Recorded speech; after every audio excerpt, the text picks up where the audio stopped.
This is UFC, not a circus. If Paddy gonna keep his clown circus shit, I will ban him and he could join the PFL if he want. The kid is inspired by Conor so much. He need to respect fighters. That is bigger than him. Dana White just dropped a bomb that sent shockwaves rippling through every corner of MMA. The UFC president made it crystal clear that Paddy Pimblett is walking a razor's edge, and one more slip could mean the end of his UFC journey. White's message cut deep. No sugarcoating, no diplomatic language. The UFC boss laid it out plain. This organization doesn't tolerate chaos or reckless behavior, regardless of how many fans you bring to the table. Fame won't shield you, popularity won't be your armor. And if Pimblett keeps testing limits, White is ready to slam that door shut permanently. I think the odds are in favor of Paddy. Like, do you feel like you're going to play spoiler? I love being the underdog. I think I've been the underdog. So out of the 12 fights, I think I've been an underdog 8 or 9 times, because I'm always fighting such tough competition. But yeah, absolutely. I'm going to do the same thing I did with Tony Ferguson and Khabib. I'm going to pick this whole thing up, and then I'm going to fight you.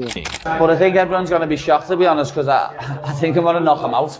So people won't expect that. People think I'm just going to try and grapple and take him down when I'm not.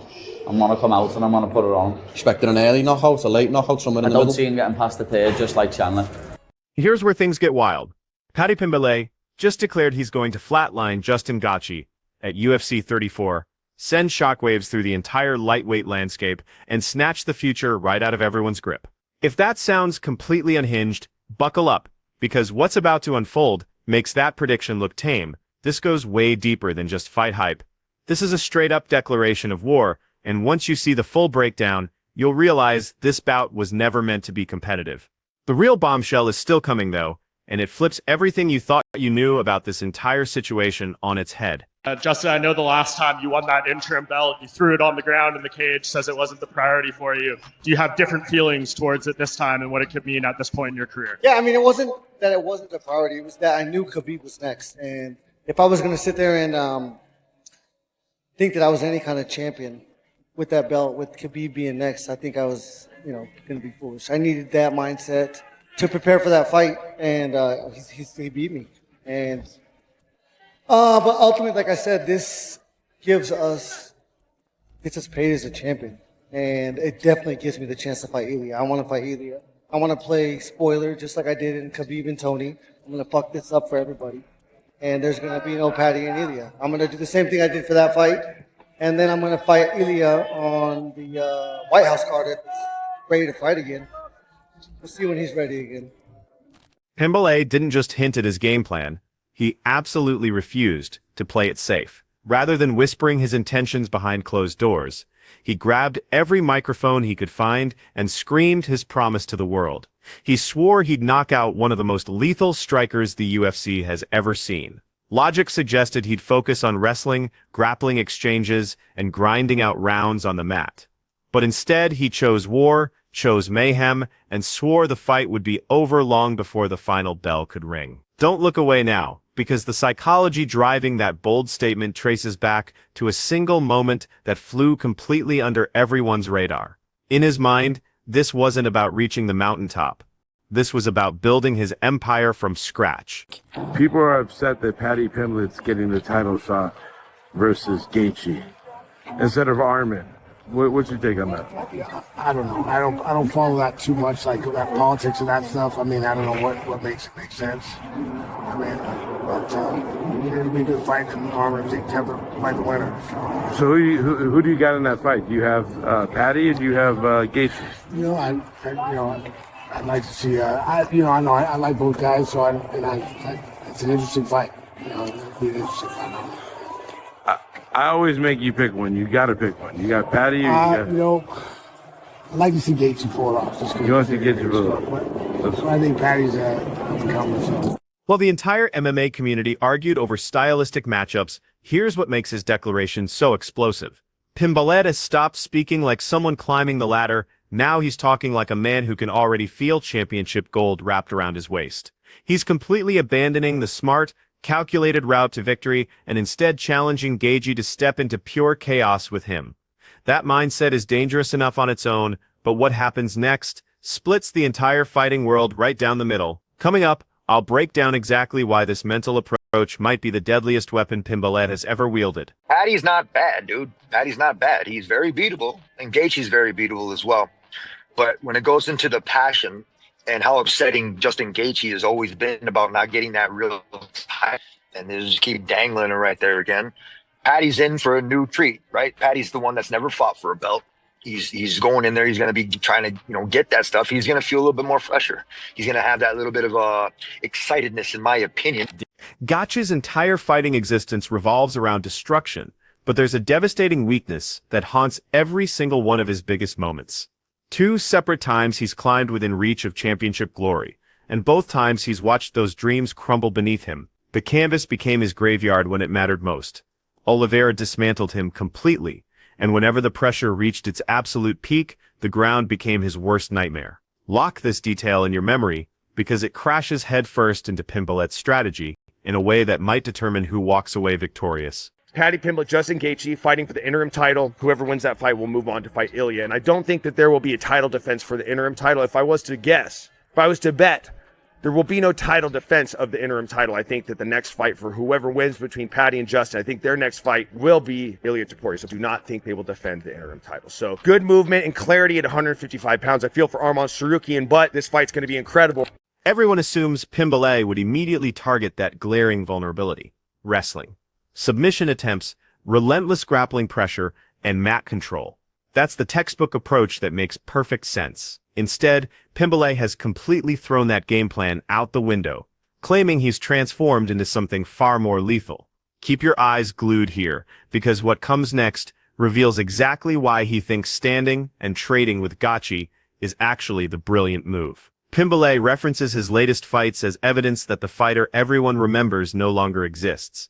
He's convinced his striking confidence has evolved to a level where he can force Gaethje into retreat mode. He even points to the Chandler battle as concrete proof that he can stick to a calculated strategy when everything is on the line. In just seconds, you'll discover why that specific comparison has seasoned fighters completely split on what to expect. That night 8 years ago, what's like the first thing that comes to mind when you think of that fight with Justin?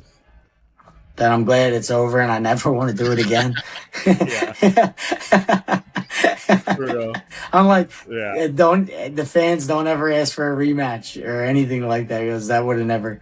I'm like, I'm glad. He's unique, man, and he's one of my favorite guys to watch. So like, but if you want to beat Justin Gaethje, you have to. So he's a forward fighter and a pressure fighter that he will stand in the pocket.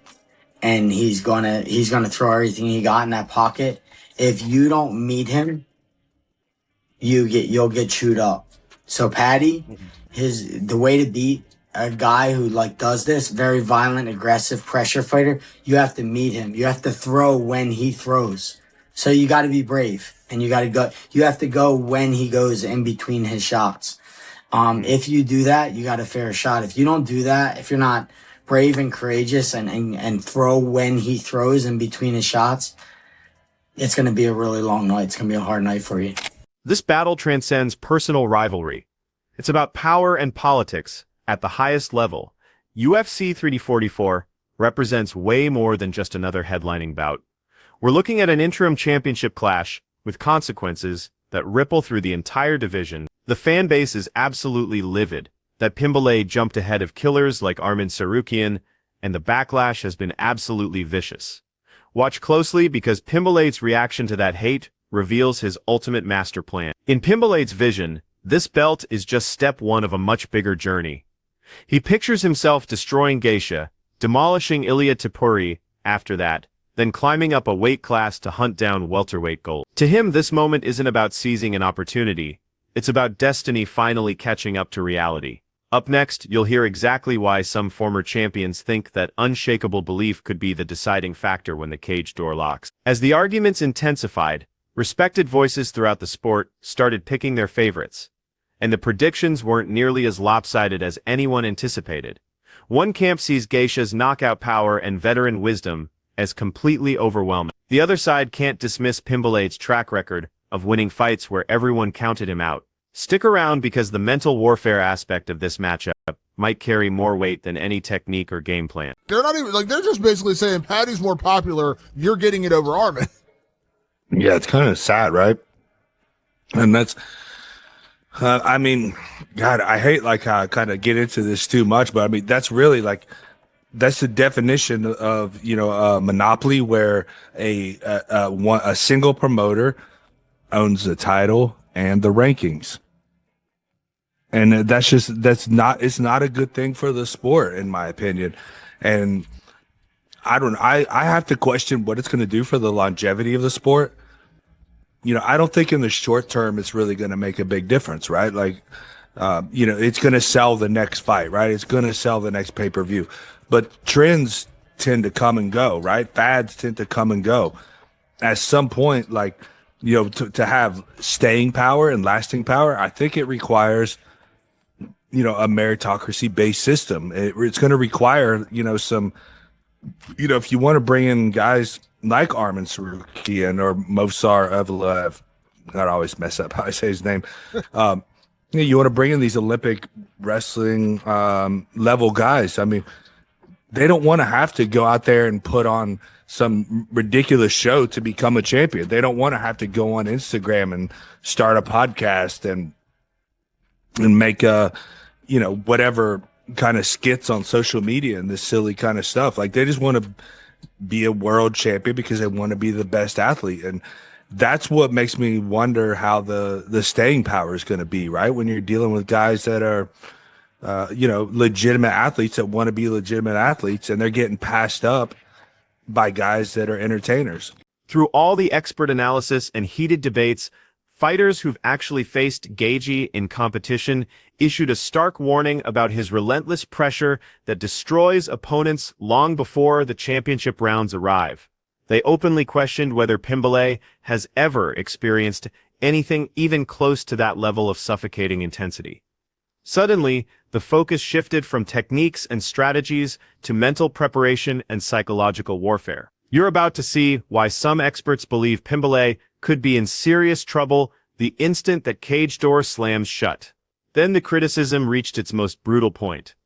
Not attacking his fighting ability, but questioning what his rapid rise actually represents. Many voices argued that Pimblett's push to the top proves the UFC now values social media followers over actual fighting credentials. That frustration runs deeper than casual complaints. It's a genuine concern about where this sport is heading. Don't click away because one legendary former champion just delivered the most brutally honest breakdown you'll hear anywhere. Charles Oliveira, someone who's actually survived battles with Gaethje, cut through all the noise with the most direct truth possible. Trade wildly on the feet and Pimblett gets put to sleep.